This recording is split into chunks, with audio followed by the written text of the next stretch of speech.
여러분, 이 세상에 우리가 생각해도 참 불쌍하다 싶은 사람들이 많이 있습니다. 어떤 사람이 과연 불쌍한 사람일까요? 가난한 사람이 불쌍한 사람일까요? 우리보다 훨씬 없이 살아도, 가난하게 살아도 행복하게 사는 사람들이 많이 있습니다. 배우지 못한 사람이 불쌍한 사람일까요? 가방끈이 길지 않아도 행복하게 사는 사람들이 너무나도 많이 있습니다. 여러분, 병에 걸리고 몸이 불편해서 여러분 그런 사람들이 불쌍한 사람일까요? 질병을 안고 장애를 안고서도 행복하게 사는 사람들이 많이 있습니다. 그렇다면 진정 어떤 사람이 불쌍한 사람일까요? 바로 그 사람들은 자기 주인이 누군지도 모르고 사는 사람입니다. 자기 영혼이 죽었는데도 불구하고 자기 영혼이 죽은 줄도 모르고 사는 사람, 예수님을 믿지 않는 사람이 세상에서 가장 불쌍한 사람들입니다. 여러분, 그런데요, 이보다 더 불쌍한 사람들이 있습니다. 어떤 사람이 그런 사람인가? 우리가 잘 아는 고린도전서 15장 12절의 말씀을 보니까 예수님을 믿는다고 하면서도 예수님의 부활하신 것을 믿지 않는 사람, 이런 사람들이 믿어도 잘못 믿는 사람들이고, 여러분, 이단에 속은 사람, 이런 사람들이 가장 불쌍한 사람들입니다. 왜냐하면은 여러분, 불신자라면 차라리 앞으로 바르게 믿을 가능성이라도 있잖아요. 근데 지금 믿는다고 하는데 잘못 믿어 이단에 빠진 사람들은 자기들이 잘못 믿는 줄도 모르고 그 길을 계속 갈 것이기 때문에 그렇습니다. 여러분, 이단에 빠진 사람들은 믿어도 잘못 믿는 사람들이에요. 그래서 이렇게 잘못 믿는 사람들은 이 세상에서도 사람들에게 환영받지 못합니다. 그래도 그들은 구원을 받기 위해서 그렇게 계속 살아갑니다. 그러나 그들은 하나님께도 구원받지 못합니다. 세상에서도 환영받지 못하고 하나님께도 구원받지 못하니 여러분, 세상에서 가장 불쌍한 사람들이 믿어도 잘못 믿는 이단에 빠진 자들이에요. 여러분, 그렇기 때문에 우리가 믿어도 바르게 잘 믿어야 될 줄로 믿습니다. 한번 따라 합시다. 믿어도 바르게 잘 믿어야 된다. 여러분, 이단이 이렇게 가장 불쌍한 사람들인데 왜 이단에 빠진 사람들이 생겨날까요? 그는 첫 번째로 교회를 잘못 정해서 그런 거예요. 처음부터 이단 없습니다. 근데 우연히 전도 받아가지고 나도 예수 믿어야 되겠다 생각하고 교회를 딱 출석을 했는데 그 교회가 이단에 속해 있다면 그 사람도 이단이 되는 거예요. 왜 이단에 빠지느냐? 여러분, 목사 잘못 만나면 그렇게 됩니다. 여러분, 목사가 이단에 빠져 있고 이단에 대해서 가르친다면은 누구나 그 밑에서 말씀드리면서 자기도 모르게 이단이 되는 거예요. 성경 말씀을 잘못 가르치는 교회에 출석하기 때문에 이단이 생깁니다. 여러분, 설교한다고 다 같은 설교가 아니에요. 성경을 잘못 가르치는 설교들이 너무나도 많이 있습니다. 여러분, 방송에 나온다고, TV에 나온다고, 여러분, 그 설교가 다 정상적인 설교라고 착각하면 안 됩니다. 성경을 잘못 가르치는 지도자들에게 설교를 계속 듣게 되면은 누구나 이단이 되는 것입니다. 그래서 말세를 살아가는 성도들이 받아야 될 가장 중요한 두 가지 복이 있는데, 첫 번째가 뭐냐? 교회 잘 정하는 복이고, 두 번째가 뭐냐? 목자 잘 만나는 복입니다. 할렐루야. 여러분, 말세에 누구든지 이 두 가지 복을 받아야 됩니다. 여러분, 그러면 여러분 성경대로 살게 되는 거예요. 성경대로 믿게 되는 거예요. 그러면 여러분, 성경에서 말하는 영혼 구원의 복도 받고, 여러분, 믿음 좋은 사람들끼리 모여서 서로 은혜로운 신앙생활 하면서 하는 일도 잘 되고 당대만 아니라 후대도 복을 받고 세상만 아니라 하나님 앞에 가서도 칭찬 듣고 영생 복난 누리게 될 줄로 믿으시기를 소원합니다. 근데 여러분, 그런 복을 이 자리에 있는 저와 여러분이 지금 누리고 있는 줄로 믿으시기를 소원합니다. 그런 복 주신 우리 하나님께 박수로 감사드리겠습니다. 감사합니다. 여러분, 그러면은 이단에 속한 자들이 믿는 믿음은 어디서 왔을까요? 여러분, 이단들도 하나님을 믿습니다. 이단들도 예수를 믿는다고 합니다. 이단들도 성경을 하나님의 말씀으로 믿는다고 합니다. 그런데도 불구하고 그들이 이단이 되는 것은 바로 이 성경 말씀을 오해하기 때문에 그렇습니다. 그래서 누구든지 성경을 오해하면 이단이 되기 쉬운 거예요. 한번 따라하겠습니다. 성경을 오해하면 누구나 이단이 되기 쉽다. 여러분, 그런데도 불구하고 성경에 대해서 오해하는 사람들이 많은 이유는 이 성경의 특수성을 이해하지 못해서 그래요. 여러분, 이 성경의 말씀은 사람의 말이 아니라 하나님의 말씀이잖아요. 하나님께서 사람들에게 전하고자 하시는 뜻을 글자에 담아서 기록하게 하신 것이 바로 이 성경입니다. 그렇기 때문에 사람들은 이 기록된 성경을 읽어서 하나님의 뜻을 알게 되는데, 여러분 아시다시피 어떤 말씀은 아무리 읽어도 무슨 말인지 이해가 되지 않고 헷갈리는 말씀들이 많이 있습니다. 그래서 이 성경은 해석을 해야 됩니다. 해석하지 않으면 이해가 되지 않는 말씀들이 많이 있습니다. 그런데 여러분, 해석을 할 때 꼭 지켜야 될 원칙이 있습니다. 그게 뭐냐? 성경은 성경으로 해석을 해야 된다라고 하는 겁니다. 한번 따라하겠습니다. 성경을 해석할 때에는 성경으로 해석을 해야 된다. 여러분, 이 말씀의 의미는 성경을 해석하는 최고의 권위 있는 자료는 바로 성경이다라고 하는 사실입니다. 여러분, 성경을 해석하는 최고의 권위가 뭐라고요? 성경입니다. 성경. 그런데 성경을 해석하고 설명하면서 여러분, 이렇게 말하는 사람들이 있습니다. 여러분, 방송의 설교를 들으면서 또 다른 설교를 들으면서 어느 학자가 이렇게 말했습니다. 어느 교수가 이렇게 말했습니다. 어느 책에 보니까 이런 말씀이 있었습니다.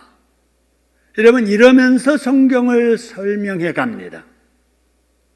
여러분, 이렇게 말하는 설교를 들으면 저 설교자가 다방면으로 아는 것이 많다, 유식하다, 여러분 느껴질지 모르지만, 여러분, 이런 식으로 성경을 해석하여 가르치는 것은 마치 성경에 부족한 부분이 있어서 그 부족한 부분을 어느 학자, 어느 교사, 어느 유명하다는 책을 가지고 보완하는 것처럼 느껴지게 되는 거예요. 그렇게 되면 어떻게 되느냐? 여러분, 성경의 권위가 추락이 되는 것입니다.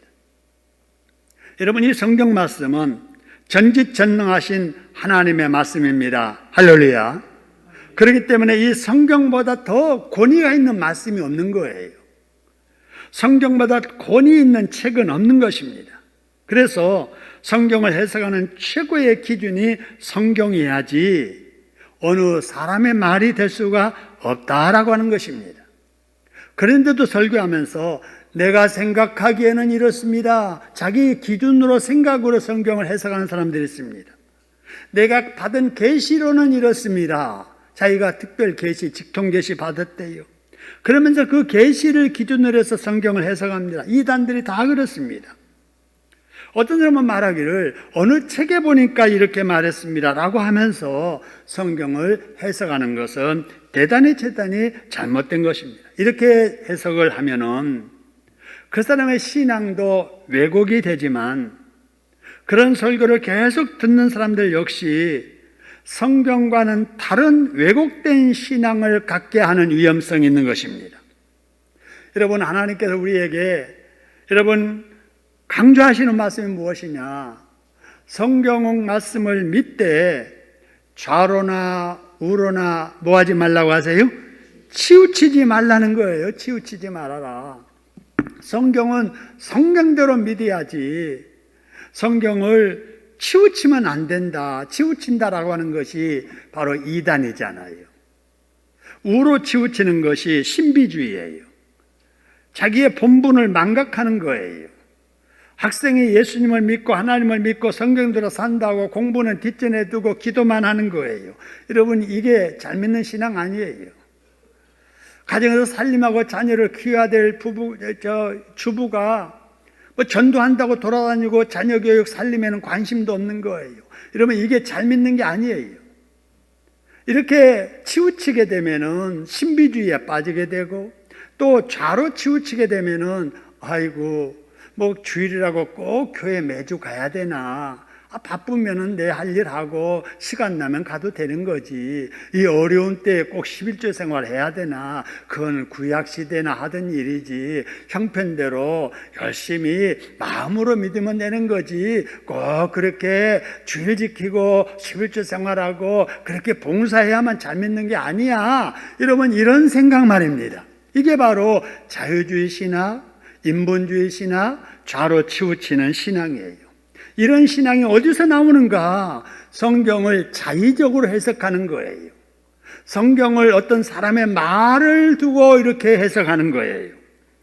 여러분, 그래서 성경을 성경으로 해석하여 가르치는 목자에게 규칙적으로 성경 말씀을 들으며 신앙생활을 해야 정상적인 신앙생활을 할 수가 있는 것입니다. 할렐루야. 한번 따라하겠습니다.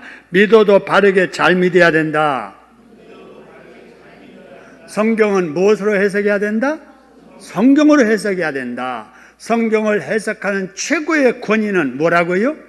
성경 말씀이다. 그래서 성경 말씀이 여기에 보니까 이런 말씀이 있습니다. 여기에 있으니까 이렇게 말씀이 있습니다. 그러니 이 말씀이 맞습니다. 그래야지. 성경을 읽어놓고 누구도 이랬습니다. 누구도 이랬습니다. 그러니 맞지 않습니까? 이러면 안 되는 거예요. 그런데도 불구하고 그것도 모르고 그런 설교를 익숙하게 들어온 사람들이 오늘날 너무나도 많이 있습니다.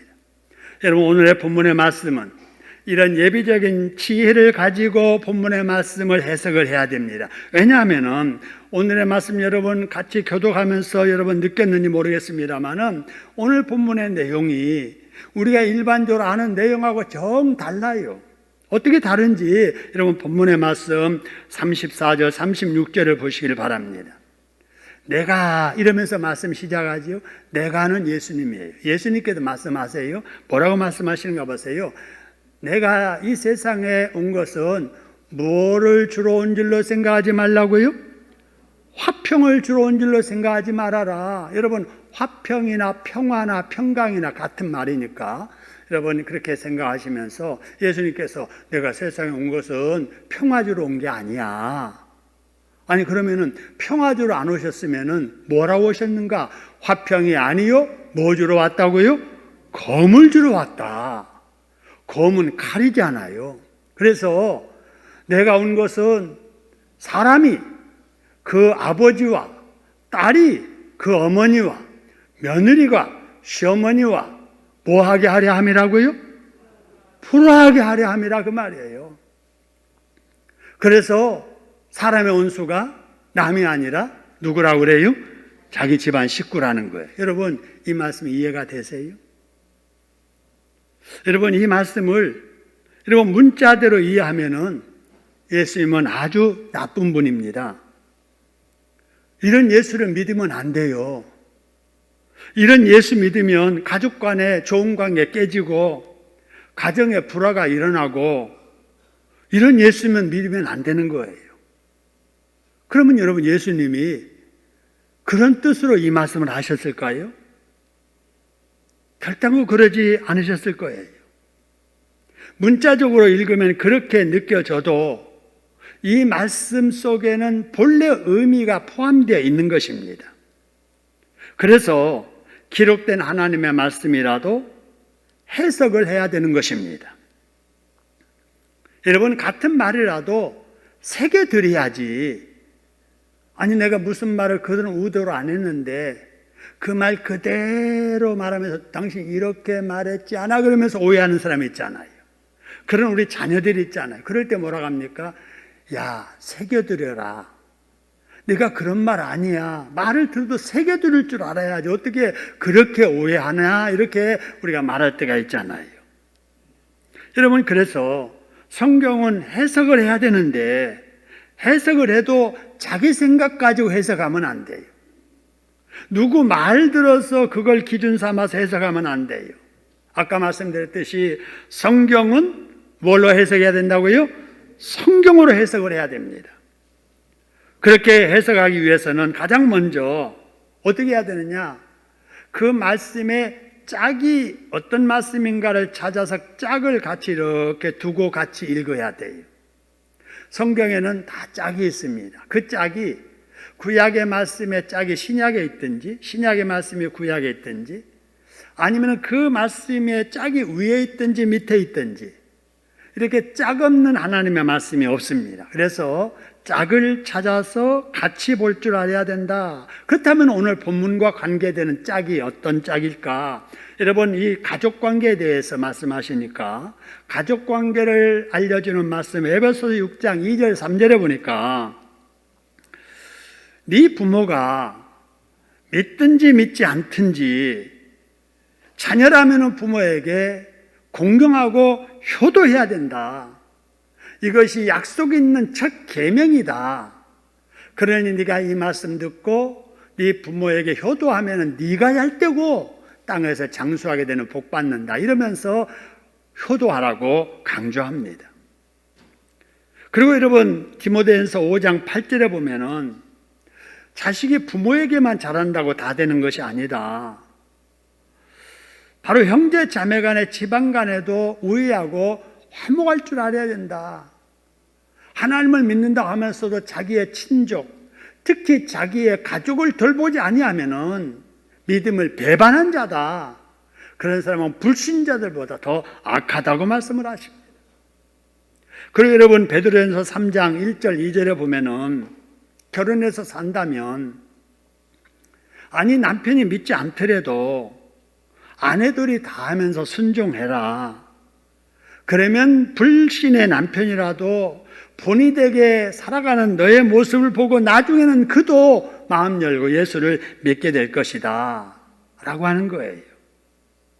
여러분 그렇기 때문에 예수께서 본문에 내가 세상에 온 것은 화평을 주러 온 것이 아니라 검을 주러 왔다 하는 이 말씀도 지금까지 소개해드린 이 말씀과 같이 놓고 이해를 해야 됩니다.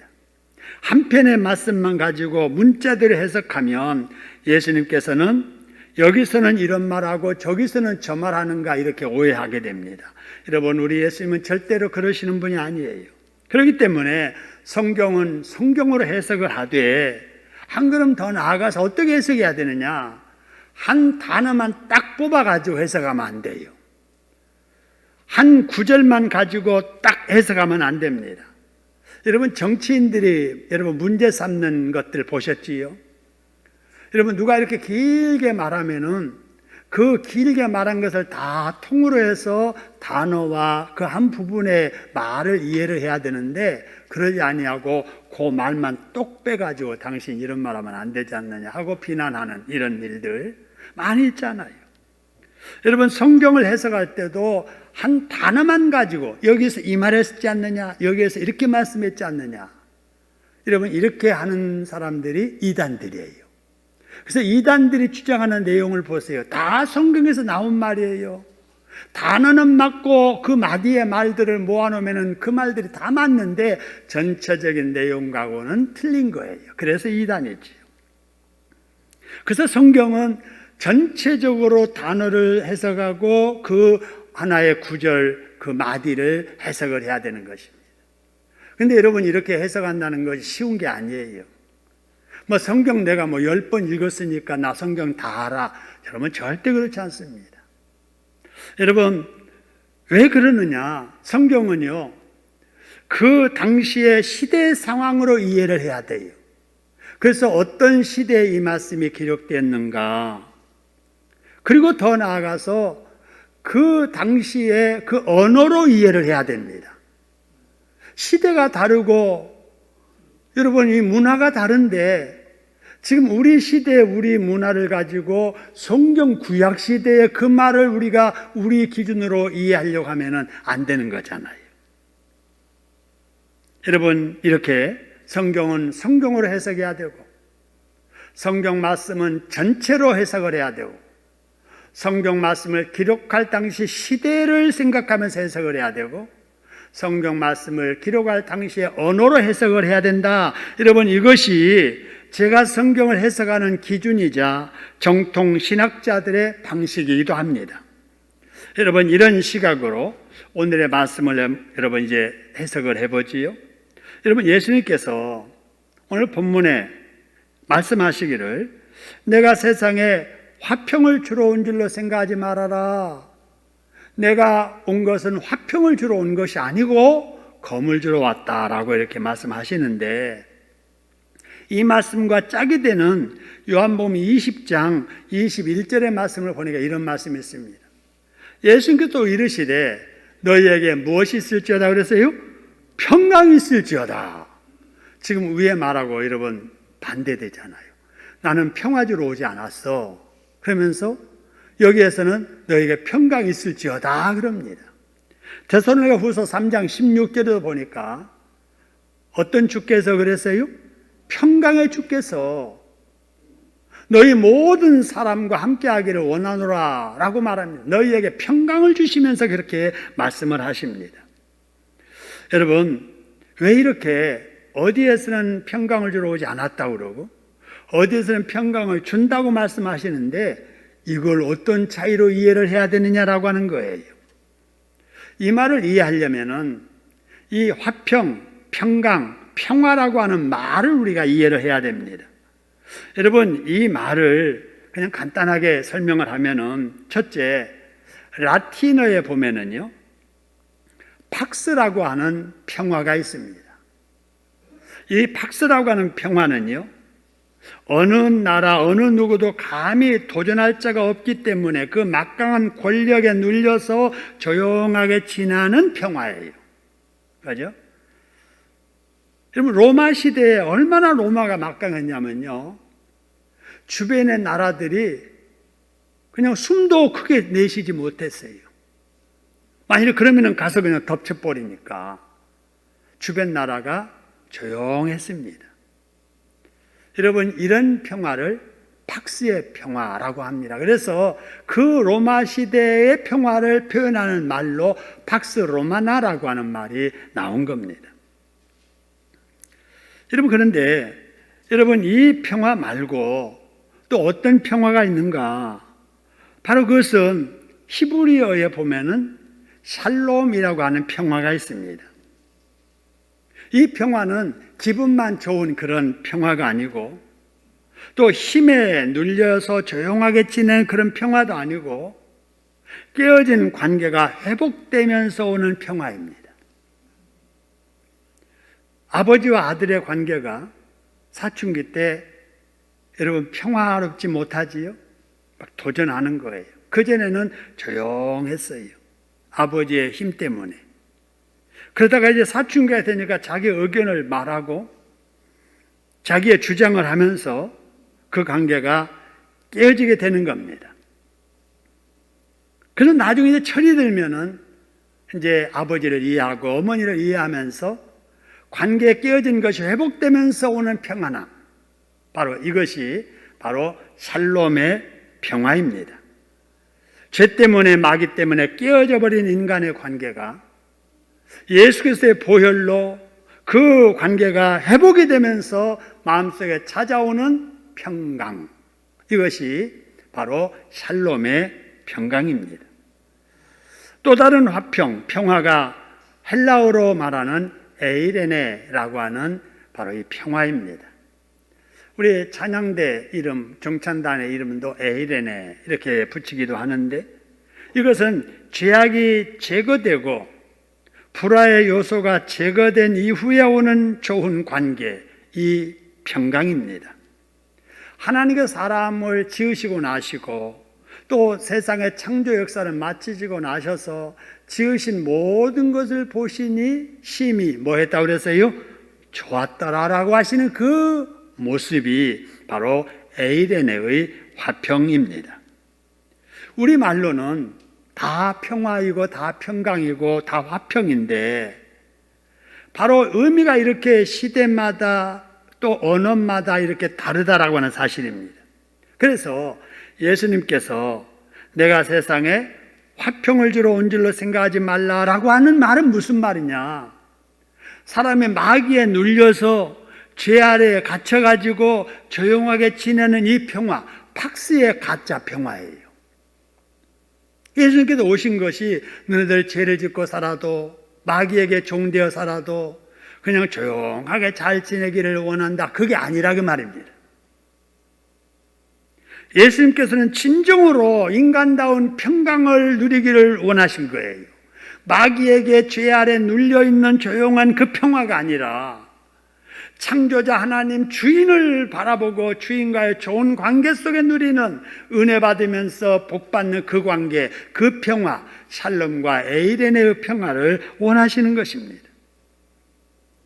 사람들에게 죄악의 문제가 해결되고 나서 하나님과의 관계가 회복되는 이런 샬롬과 에이레네의 평강이 여러분에게 회복되기를 주님의 이름으로 축원합니다. 여러분, 그렇기 때문에 누구나 불신자라도 예수를 믿고 나면은 바로 갈등의 기간이 이렇게 지나가면서 진정으로 전에 느껴보지 못했던 마음의 평안함과 기쁨이 찾아오게 되는 것입니다. 여러분, 그것을 느끼는 사람들이 부르는 노래가 있습니다. 찬송이 412장인데요. 이 땅 위에 험한 길 가는 동안 참된 평안이 어디 있나. 우리 모두 다 예수를 친구 삼아 참 평화를 누리겠네.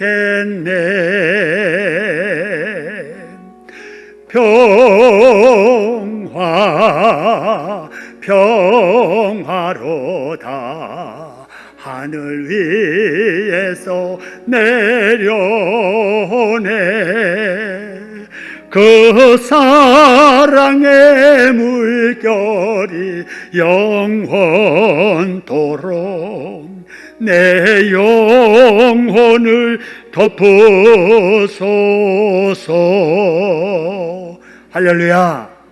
여러분, 참된 평화는 사탄의 마귀의 죄에 눌려있는, 대항도 못하고 눌려있는 조용한 그 평화가 아니고 예수 믿어 관계가 회복된 후에 하나님께서 위에서 내려주시는 그 은혜의 참된 평화인 줄로 믿으시기를 소원합니다. 여러분, 이런 평화가 여러분의 심령에 충만하기를 주님의 이름으로 축원합니다. 여러분, 그러기 위해서 앞으로도 계속 이런 평화를 누리기 위해서는 어떻게 해야 되느냐? 여러분, 가짜 평화, 박스의 이 거짓된 화평을 깨버려야 되는 거예요. 마귀의 권세에서 바로 깨어나야 됩니다. 벗어나야 됩니다. 여러분, 그래서 예수님께서 이 화평을 주러 온 줄을 생각하지 말라. 죄 아래 마귀의 지배를 받으면서 조용히 지내는 그 평화가 아니라 검을 주러 왔다라고 하는 것은 그 관계를 깨버리기 위해서 이 세상에 오셨다는 사실입니다. 할렐루야. 그래서 주님께서 내가 세상에 평화를 주러 온 것이 아니라 검을 주러 왔다고 그렇게 말씀하시는 거예요. 여러분, 여기서 말하는 검은 칼이잖아요. 예리한 칼입니다. 날카로운 칼입니다. 도려내는 칼입니다. 찌르는 날선 칼입니다. 영혼의 수술칼, 하나님의 말씀입니다. 할렐루야. 그래서 이 땅에 예수님이 오신 후부터는 이 말씀의 검, 이 말씀의 칼에 찔려서 아픔을 당하는 사람들이 곳곳에서 나타납니다. 여러분, 복음을 들은 개인에게 이 찔림의 아픔이 찾아오게 됩니다. 이 복음이 들어간 가정에 여러분, 이 아픔이 나타나기 시작을 합니다.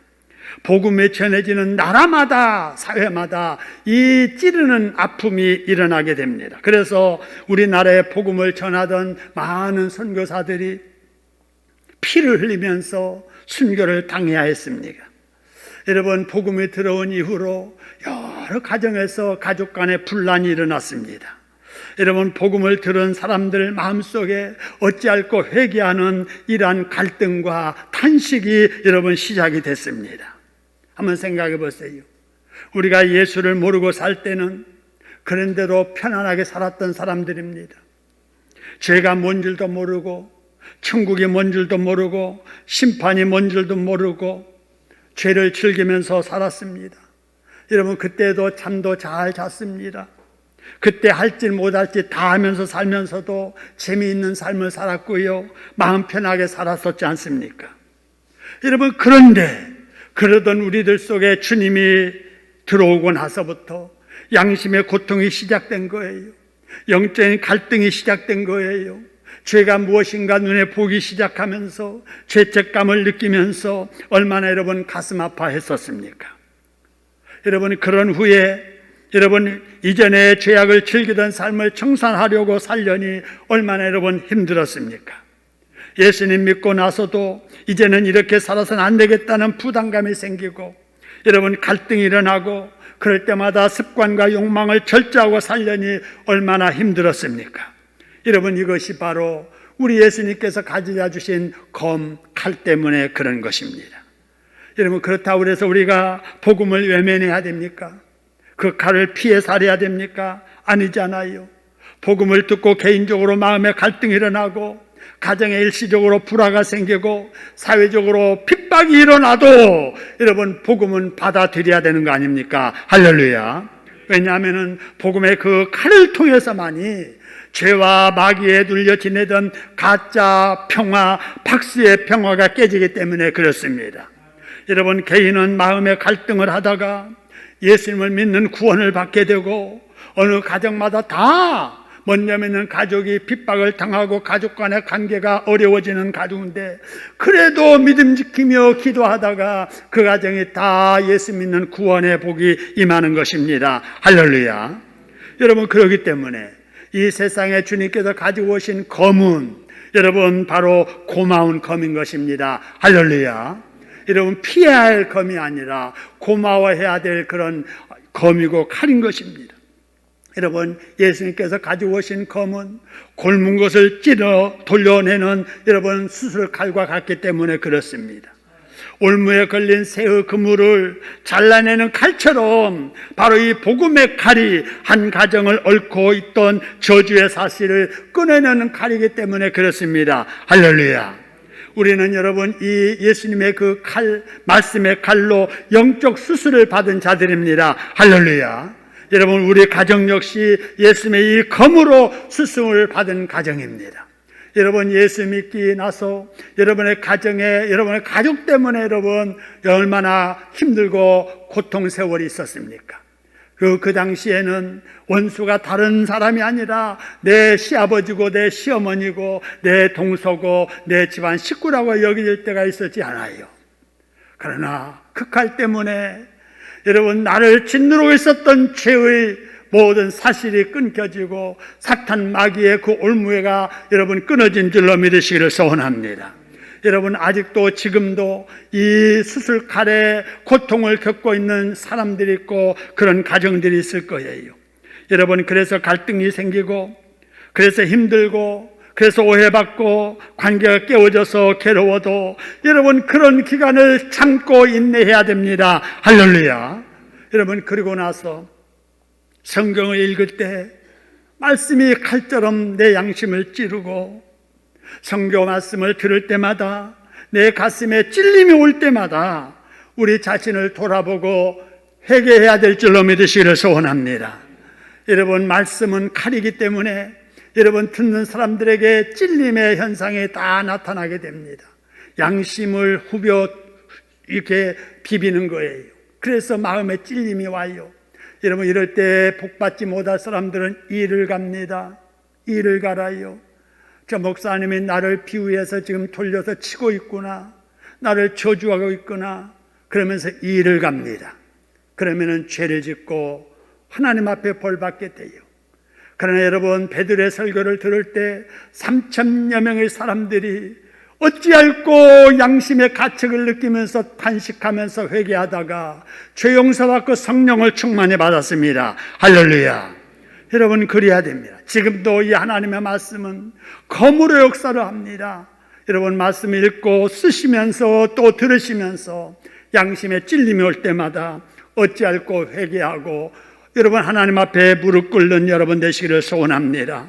그래서 여러분에게 가짜 박스의 이 평화는 깨져버리고 하나님께서 죄 용서하시고 은혜 베푸셔서 부으시는 진정한 평화, 샬롬과 에이덴의 평화를 누리면서 하나님께 영광을 돌리며 승리하며 사시는 복된 여러분 되시기를 주님의 이름으로 축원합니다.